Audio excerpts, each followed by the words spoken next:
Let's take it for a loop. Okay. Oh!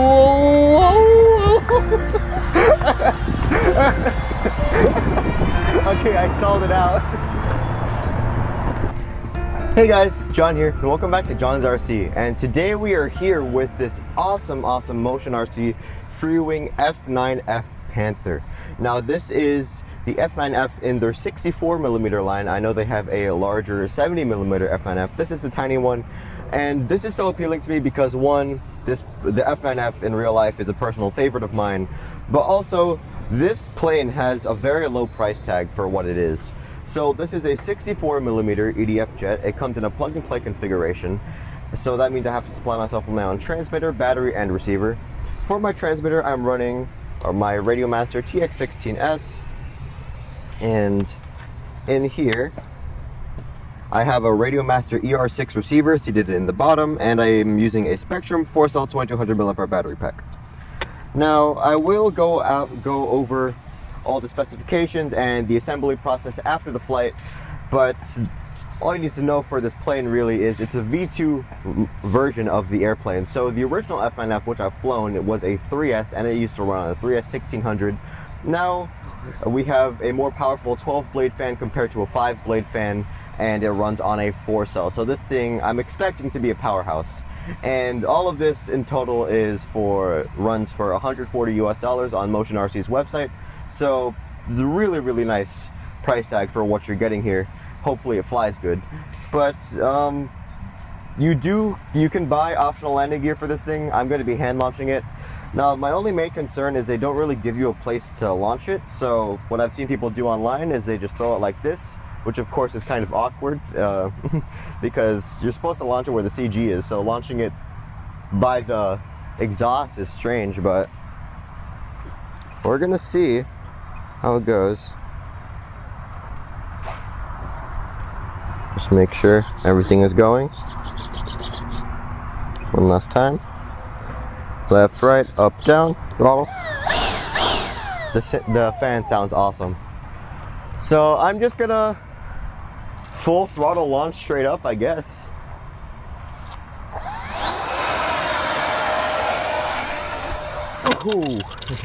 Okay. Alright guys, so that clearly did not go well. So this time I brought my friend Joaquin with me, and after that it actually did not go as planned, and I did have to repair some things, but I'll get into that after the flight. Hopefully the flight actually happens. So I'm going to go full throttle and then we'll go from there. I'll tell you when to launch it. We'll just make sure everything's good one last time. Alright, full throttle. Go! And we're up. Yes! Okay, so it's actually a little nose heavy. I'm actually remembering we did not check CG before we launched it. But this thing's a little powerhouse. Let's go full throttle.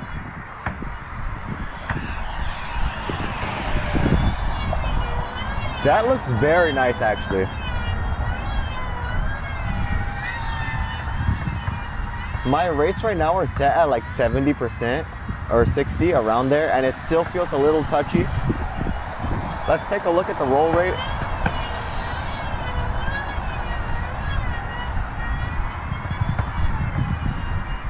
So even for 60%, that's still a lot of roll.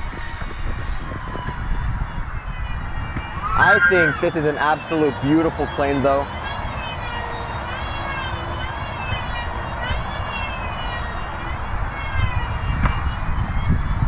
It's able to fly relatively slow.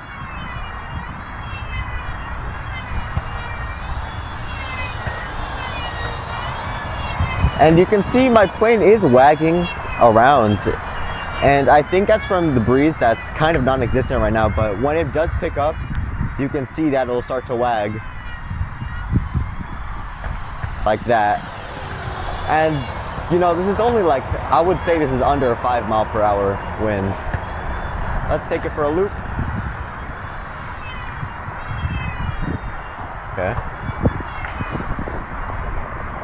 Oh!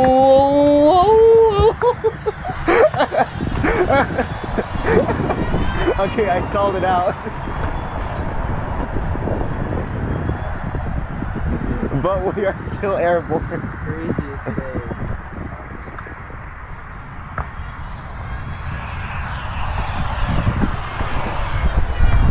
So I'd say keep your speed up a little bit on this one. You can see what happens if you don't. Oh, inverted performance looks fine. Let's take a look at this.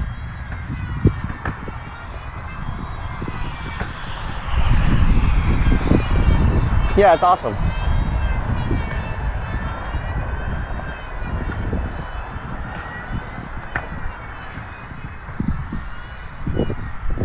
Yeah, if I actually check the CG, I think it would be flying way better right now. But honestly, it flies great. I don't have a timer on this, so I think it would be safe to land it soon. And maybe I'll throw in an extra battery. I have a lighter battery.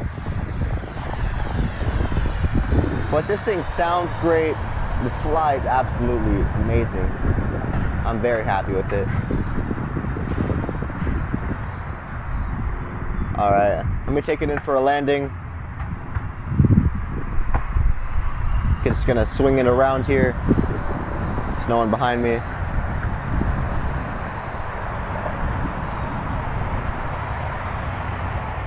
Coming in hot.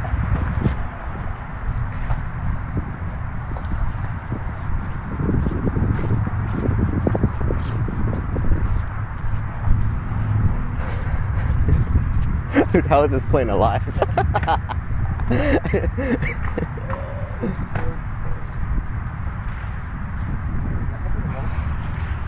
Oh no, that was from the last time I launched it.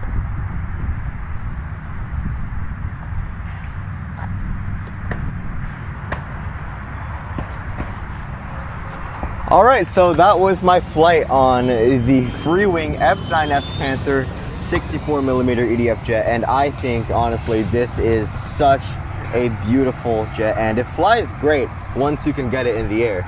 So you can see from my flight that was very sketchy, and I think where it hit was my wingtip, and you can see here, oops, you can see here that's where it kind of struck the wingtip, and there's a little chipped paint, but honestly for how hard I hit the ground and it came back up, oh, you can also see I scraped this pretty badly, but it's still in one piece and it flies awesome.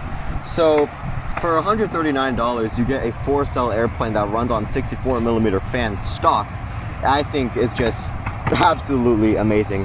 And like I said, the Freewing Panther, not the Freewing Panther, the F9F Panther is one of my personal favorites in real life. I just think it's such an amazing airframe. So as I did mention at the start, I was gonna walk around the plane after the flight, so let's go ahead and take a look at the plane here. So you can see here, I did fly the original F9F Panther, and they did change a couple of things. Now, one of the first changes that I love is, first, the paint scheme. It has this naval paint scheme with the blue and yellow. The original one had this complete yellow on the wing, and it was cool, but I didn't really dig it that much. So you can see here, it just looks a little more classy, you know? And another pretty good change is they actually added this hatch, or a lever, to the canopy, so I can just fling this back, and you can see here, it looks to be aluminum, and it's not going to come out anytime soon. This is a 3-channel airplane. You have your throttle, aileron, and elevator. There is no moving rudder. And with all of these park-sized jets, even though they have no rudder, they still fly amazing. It's just something that would be pretty nice to have. And it looks like they actually added this tiny spot that you could possibly add a rudder to. For my battery, like I said, it runs on a 4S battery. It says you can run it on a 4-cell 1600 to 2200 mAh battery pack. For that flight, that was on a 2200 mAh battery. And I also have a 1800, but I don't think I'll have time to test it. Now, what you saw in the beginning with that failed launch actually resulted in a broken servo. I stripped the original 9-gram servo. It's just a Freewing servo, and we bought these MG90s off Amazon to compensate for that. And because we stripped one, we had to replace it on both.